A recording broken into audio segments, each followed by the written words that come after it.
તો આવતીકાલથી ગરમીનો નહીં, આંધી વંટોળ માવઠાનો શરૂ થશે રાઉન્ડ. હવે ગરમીથી મળશે રાહત. 14 એપ્રિલ સુધી બદલાશે વાતાવરણ. આંધી વંટોળનો પ્રકોપ શરૂ થશે. ગુજરાતીઓને પ્રચંડ ગરમીથી રાહત મળવાની છે. આગ વખતે આકાશમાંથી કમોસમી વરસાદી છાંટા પડી શકે છે. કાળઝાળ ગરમી વચ્ચે હવે મોસમના મૂડ બદલાશે. 4 દિવસ ગુજરાત પર માવઠાનો ખતરો છે. હવામાન નિષ્ણાંત અંબાલાલ પટેલે આગાહી કરી છે કે 10 એપ્રિલ બાદ ગુજરાતમાં ગરમીથી રાહત મળશે. ઘણા ભાગોમાં પારો ગગડીને 37 ડિગ્રીએ પહોંચી શકે. ગરમીથી રાહતની સાથે રાજ્યમાં આવશે પલટો. 10 થી 14 એપ્રિલ વચ્ચે રાજ્યનું વાતાવરણ બદલાશે. 10 થી 14 એપ્રિલ વચ્ચે આંધી વંટોળનું પ્રમાણ વધી જશે. ગરમી ઘટતા આંધી વંટોળનો પ્રકોપ શરૂ થશે. કેટલાક ભાગોમાં આંચકાનો પવન 40 કિલોમીટરે પણ પ્રતિ કલાકની ઝડપે જોવા મળી શકે છે. આગામી લગભગ તારીખ 10 બાદ આ વખતે ગરમીમાંથી રાજ્યના ઘણા ભાગોમાં રાહત મળવાની શક્યતા રહેશે. પરંતુ તારીખ 10 થી 14માં હવામાનમાં પણ ઘણો પલટો આવશે. ભારે આંધી વંટોળનું પ્રમાણ વધશે અને સામાન્ય રીતે મધ્ય ગુજરાતના ભાગોમાં, અમદાવાદ, ગાંધીનગર વગેરે ભાગોમાં પણ પવનનું દૂર રહેશે. 3 દિવસ બાદ ફરી તાપમાનનું થશે આક્રમણ. 3 દિવસ ગરમીથી મળશે છુટકારો. 15 એપ્રિલથી ફરી ગરમી કરશે આક્રમણ. સૌરાષ્ટ્ર, કચ્છ, ઉત્તર ગુજરાતમાં તાપ તાંડવ મચાવશે. ગુજરાતમાં કાળઝાળ ગરમી પડી રહી છે. તાપના આક્રમણથી લોકો તોબા પોકારી ઉઠ્યા છે. માથાફાડ ગરમીથી જનતા ત્રસ્ત થઈ ગઈ છે. મોટાભાગના શહેરોમાં તાપમાનનો પારો 43 ડિગ્રીએ પહોંચી ગયો છે. ગરમીએ રાડ પડાવી દીધી છે. પરંતુ હવે ગુજરાતમાં તાપનું ટોર્ચર ઘટવાનું છે. લોકોને કાળઝાળ ગરમીમાંથી છુટકારો મળવાનો છે. હવામાન વિભાગે આગાહી કરી છે કે આગામી 3 દિવસ ગરમીથી છુટકારો મળશે. 2 થી 3 ડિગ્રી સુધી તાપમાન ઘટશે. બાદમાં 15 એપ્રિલથી 17 એપ્રિલ સુધી ગરમી ફરી તાંડવ મચાવશે. હવામાન વિભાગે 15 થી 17 એપ્રિલ દરમિયાન સૌરાષ્ટ્ર, કચ્છ, રાજકોટ, ઉત્તર ગુજરાતના બનાસકાંઠા, મહેસાણા, સાબરકાંઠા સહિતના જિલ્લાઓમાં હીટવેવની આગાહી કરી છે. मतलब 11-12 तक आपका 2 से 3 डिग्री सेंटीग्रेड डाउन होगी, फिर ग्रेजुअल राइज होगी 2 से 3 डिग्री सेंटीग्रेड. और हम 15, 16, 17 अप्रैल को फिर हीट वेव का वार्निंग दे रहा है आइसोलेटेड प्लेसेस में, सौराष्ट्र को और गुजरात रीजन के जो नॉर्दर्न क्षेत्र है उसमें दे रहा है. અમદાવાદના ખોખરામાં આગ લાગતા લોકોએ જીવ બચાવવા 50 ફૂટ ઊંચાઈએ મારી ચલાઈ. સુરતના ગોળાદરા વિસ્તારમાં આવેલા મકાનમાં આગ લાગતા નાસભાગ મચી ગઈ હતી. કેસર ભવાની સોસાયટીમાં આવેલા એક મકાન ભડકે બળ્યું હતું. લોકો ડરી ગયા હતા, ઘરની બહાર નીકળી ગયા હતા. પાણીથી આગ પર કાબુ મેળવવાનો પ્રયાસ કર્યો હતો, પરંતુ આગે વિકરાળ સ્વરૂપ ધારણ કરતા ફાયર વિભાગને જાણ કરી હતી. ઘટનાની જાણ થતાં ફાયરની ટીમ ઘટના સ્થળે પહોંચી હતી અને ફાયર વિભાગે આગ પર પાણીનો મારો ચલાવીને આગને કાબૂમાં લીધી હતી. ઘટનામાં કોઈ જાનહાની થઈ નથી, પરંતુ શોર્ટ સર્કિટના કારણે આગ લાગી હોવાનું અનુમાન છે.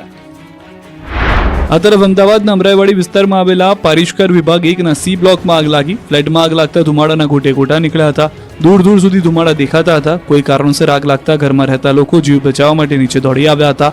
અન્ય લોકો પણ ડરી ગયા હતા, નીચે આવી ગયા હતા, પરંતુ આગે તુરંત વિકરાળ સ્વરૂપ ધારણ કરતા લોકોએ જીવ બચાવવા માટે ઉપરના માળેથી છલાંગ મારી હતી. કેટલાક લોકો અને બાળકોનું જોખમી રીતે રેસ્ક્યુ કરાયું. દ્રશ્યોમાં જોઈ શકાય છે કે આગથી ધુમાડાના ગોટા નીકળી રહ્યા છે. ત્યારે ઉપરના માળેથી પહેલા 2 બાળકોને નીચેના માળે ઉભેલા લોકોને જોખમી રીતે આપવામાં આવે છે. પછી એક યુવતી જીવ બચાવવા નીચેના માળે આવે છે, પરંતુ તેના પગ પાળી સુધી ન પહોંચતા લટકી પડે છે. પરંતુ લોકોએ પગ પકડી લેતા જીવ બચી ગયો. તો કેટલાક લોકો ઘરની બાલ્કનીમાંથી જોખમી રીતે નીચે ઉતરતા જોવા મળ્યા. બીજી તરફ ફાયર વિભાગને જાણ કરતા ફાયરના જવાનોએ પહોંચી પાણીનો મારો કર્યો. આગ એટલી વિકરાળ હતી કે ફાયર વિભાગની 7થી વધુ ગાડીઓએ કામે લાગવું પડ્યું. ઘટના સ્થળે ભીડ એકત્રિત થતા પોલીસનો કાફલો પણ બોલાવવો પડ્યો. 300થી વધુ લોકોને સોસાયટીના ક્લબ હાઉસમાં રાખવામાં આવ્યા. સ્ટીમ બાથ ઉપકરણમાં શોર્ટ સર્કિટથી બ્લાસ્ટ બાદ લક્ઝુરિયસ ફ્લેટ સળગ્યો. 8મા માળેથી લાગેલી આગ 11મા માળ સુધી ફેલાઈ.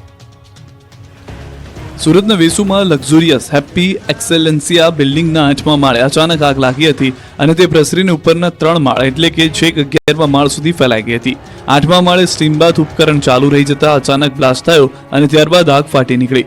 જોતજોતામાં આગે વિકરાળ રૂપ ધારણ કરતા બિલ્ડિંગમાં રહેતા લોકોમાં ભયનો માહોલ ફેલાઈ ગયો. ઘટનાની જાણ ફાયર વિભાગને કરવામાં આવતા ફાયર સ્ટેશનની ટીમને ઘટના સ્થળે રવાના કરાઈ. કલાકો સુધી પાણીનો મારો કર્યા બાદ આગ માંડ કાબૂમાં આવી. ભયાવહ આગના કારણે લોકો ડરી ગયા, ઘરની બહાર દોડી આવ્યા. ગૃહ રાજ્યમંત્રી હર્ષ સંઘવીનું ઘર પણ આ બિલ્ડિંગની સામે જ આવેલું હોવાથી તેઓને જાણ થતા ઘટના સ્થળે દોડી આવ્યા. આ દુર્ઘટનામાં 18 લોકોનું રેસ્ક્યુ કરાયું હતું. પ્રાથમિક તપાસમાં પોલીસને જાણવા મળ્યું છે કે 8મા માળે સ્ટીમ બાથ ઉપકરણમાં આગ લાગી હતી, જ્યારે 9મા માળે ફર્નિચરનું કામ ચાલી રહ્યું હતું. ત્યાં લાકડા, પીઓપી, પ્લાયવુડ અને ફાઇબર સામગ્રી મૂકવામાં આવી હતી, જેના કારણે આગે વિકરાળ સ્વરૂપ ધારણ કરી લીધું હતું. આગ 9મા માળેથી 10 અને 11મા માળ સુધી પહોંચી ગઈ. આગના કારણે આખા વિસ્તારમાં ધુમાડાનું સામ્રાજ્ય છવાયું હતું.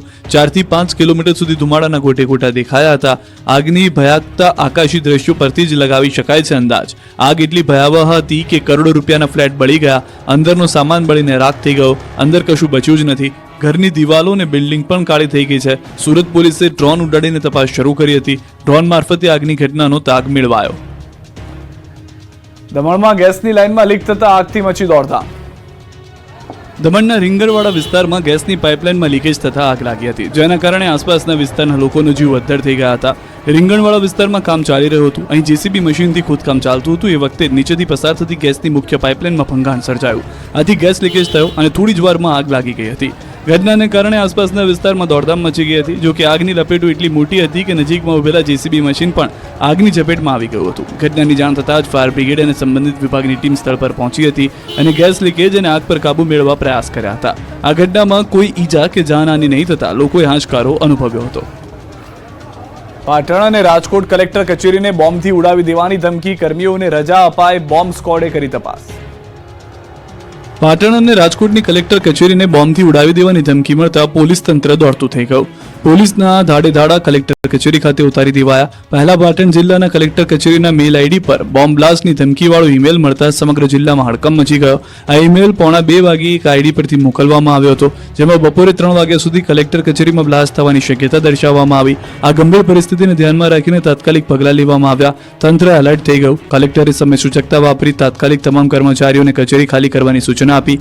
કર્મચારીઓમાં ભયનો માહોલ છવાઈ ગયો અને તેઓ તાત્કાલિક કચેરીની બહાર નીકળી ગયા. કલેક્ટર કચેરીમાં કામ કરતા 200 જેટલા કર્મચારીઓને રજા આપી દેવામાં આવી હતી. 3 વાગ્યા સુધી કોઈ દુર્ઘટના ન બનતા તંત્રએ રાહતનો શ્વાસ લીધો હતો. જો કે ધમકીને પગલે કલેક્ટર કચેરીમાં બોમ્બ સ્ક્વોડ દ્વારા તપાસ કરવામાં આવી, ડોગ સ્ક્વોડ દ્વારા તપાસ કરવામાં આવી.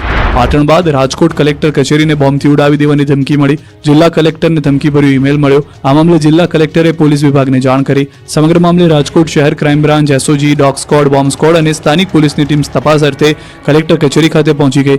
રાજકોટ જિલ્લા કલેક્ટર કચેરીના ઓફિશિયલ ઈમેલ એડ્રેસ પર ધમકીભર્યો ઈમેલ મળ્યો હતો. બોમ્બ ડિસ્પોઝલ સ્ક્વોડ તેમજ ડોગ સ્ક્વોડની પણ મદદ લેવામાં આવી. પોલીસ દ્વારા જિલ્લા કલેક્ટર તેમજ અધિક કલેક્ટર સહિતનાઓની ઓફિસમાં પણ તપાસ હાથ ધરવામાં આવી. જો કે કંઈ પણ વાંધાજનક ન નીકળતા પોલીસે રાહતનો શ્વાસ લીધો. ત્યારે સાયબર ક્રાઇમની ટીમ દ્વારા ઈમેલ કરનાર વ્યક્તિનું આઈપી એડ્રેસ ટ્રેસ કરવા સહિતની કામગીરી હાલમાં હાથ ધરવામાં આવી છે. રાજકોટ શહેરમાં વધુ એક અકસ્માતની ઘટના. ગોંડલ રોડ માલધારી ફાટક પાસે અકસ્માત. ટ્રેક્ટર અને બાઇક વચ્ચે થઈ હતી ટક્કર. ટ્રેક્ટર ચાલકે સ્ટીયરિંગ પરથી કાબુ ગુમાવતા બની ઘટના. અકસ્માત બાદ ટ્રેક્ટર ચાલક ઘટના સ્થળેથી ફરાર. અકસ્માતના સીસીટીવી ફૂટેજ જોવા મળ્યા છે.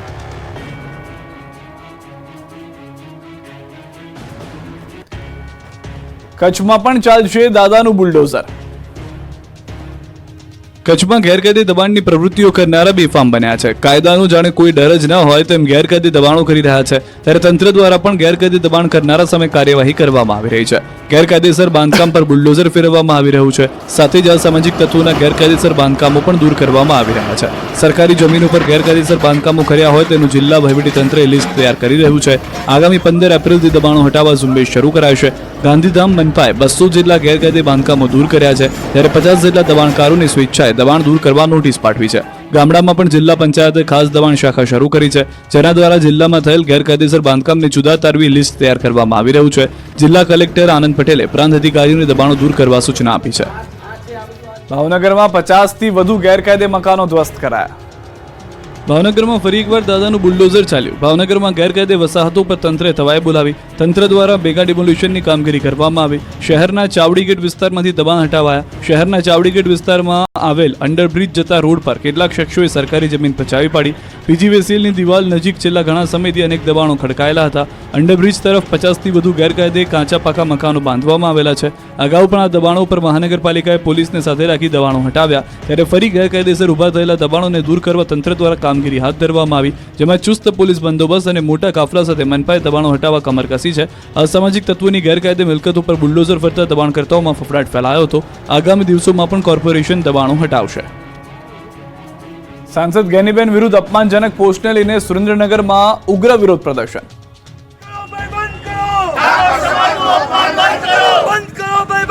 સાંસદ ગેનીબેન વિરુદ્ધની અપમાનજનક પોસ્ટ સામે રોષ ફાટી નીકળ્યો છે. સુરેન્દ્રનગરના પાટડીમાં કોંગ્રેસ આગેવાનોએ એકત્ર થઈને દેખાવ કર્યા હતા. રોડ પર બેસીને ધરણા પ્રદર્શન કરતા તંત્ર દોડતું થઈ ગયું હતું. ઠાકોર સમાજના આગેવાનોએ કાજળ ગરમીમાં રોડ પર ઉતરી ચક્કાજામ કરતા રોડ પર ટ્રાફિક જામના દ્રશ્યો સર્જાયા.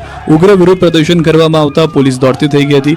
કોંગ્રેસના પૂર્વ ધારાસભ્ય નૌશાદ સોલંકી સહિતના નેતાઓએ રોડને બાનમાં લેતા પોલીસે નૌશાદ સોલંકી સહિત 8 થી વધુ લોકોની અટકાયત કરી. કોંગ્રેસ નેતાઓનો આક્ષેપ છે કે તાજેતરમાં સાંસદ ગેનીબેન વિરુદ્ધ સોશિયલ મીડિયામાં વાંધાજનક પોસ્ટ મૂકવામાં આવી હતી, જેનો વિરોધ કરવામાં આવ્યો છે. જેમાં કોંગ્રેસના પૂર્વ ધારાસભ્ય નૌશાદ સોલંકી, વિક્રમ રવારી સહિત ઠાકોર સમાજના લોકો જોડાયા હતા. નૌશાદ સોલંકી આ પ્રકરણમાં પોસ્ટ મૂકનાર સામે ફરિયાદ નોંધવાની માંગ સાથે પોલીસ સ્ટેશનમાં અરજી પણ આપી છે. ઓજત નદીના પાળાનું સમારકામ ન થતા ખેડૂતોએ અર્ધનગ્ન હાલતમાં કર્યો વિરોધ.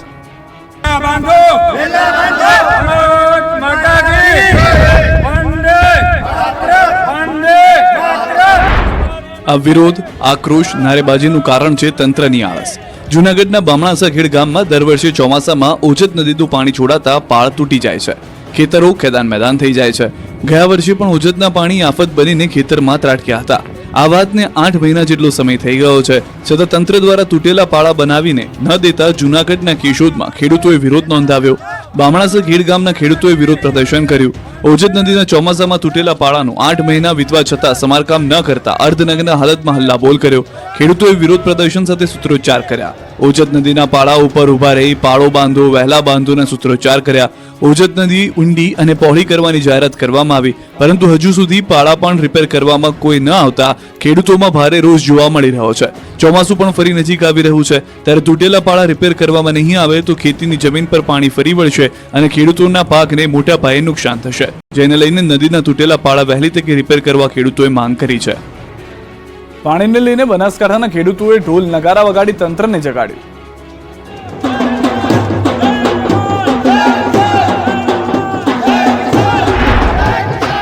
વાગી રહ્યા છે ઢોલ નગારા, થઈ રહ્યા છે સૂત્રોચ્ચાર, ખેડૂતો ઠાલવી રહ્યા છે રોષ, ઉઠી રહી છે પાણી છોડવાની માંગ. ખેડૂતોના વિરોધ પ્રદર્શનના દ્રશ્યો છે બનાસકાંઠાના. અહીં કાજળ ગરમીમાં પાણી વગર પાક સુકાવા લાગ્યો છે. ઉનાળાની શરૂઆતની સાથે સુજલામ સુફલામ કેનાલમાં પાણી બંધ કરી દેતા ખેડૂતોમાં રોષ ફેલાયો. દિયોદર અને લાખાણી તાલુકાના ખેડૂતોએ માથાફાડ ગરમીમાં વિરોધ પ્રદર્શન કર્યું. મોટી સંખ્યામાં ખેડૂતો એકત્ર થઈને પાણી આપો, સુજલામ સુફલામ કેનાલમાં પાણી છોડવાના સૂત્રોચ્ચાર કર્યા. ધરતીપુત્રો તંત્રના બહેરા કાને પોતાની વાત પહોંચાડવા માટે ઢોલ લઈને પ્રાંત કચેરીએ પહોંચ્યા. અહીં ઢોલ વગાડી સૂત્રોચ્ચાર કરી પ્રાંત કચેરીને ઘેરી કચેરીની બહાર બેસી સુજલામ સુફલામ કેનાલમાં પાણી છોડવાની માંગ કરાઈ. સિંચાઈના પાણી માટે દિયોદર પ્રાંત કચેરી ખાતે દેખાવો કરતા તંત્ર દોડતું થઈ ગયું. પાણી છોડવાની માંગથી કચેરી ગુંજી ઉઠી. ઉનાળુ પાકને લઈને પાણી છોડવા દિયોદર અને લાખણી તાલુકાના ખેડૂતોએ પ્રાંત અધિકારીને આવેદનપત્ર પાઠવી રજૂઆત કરી.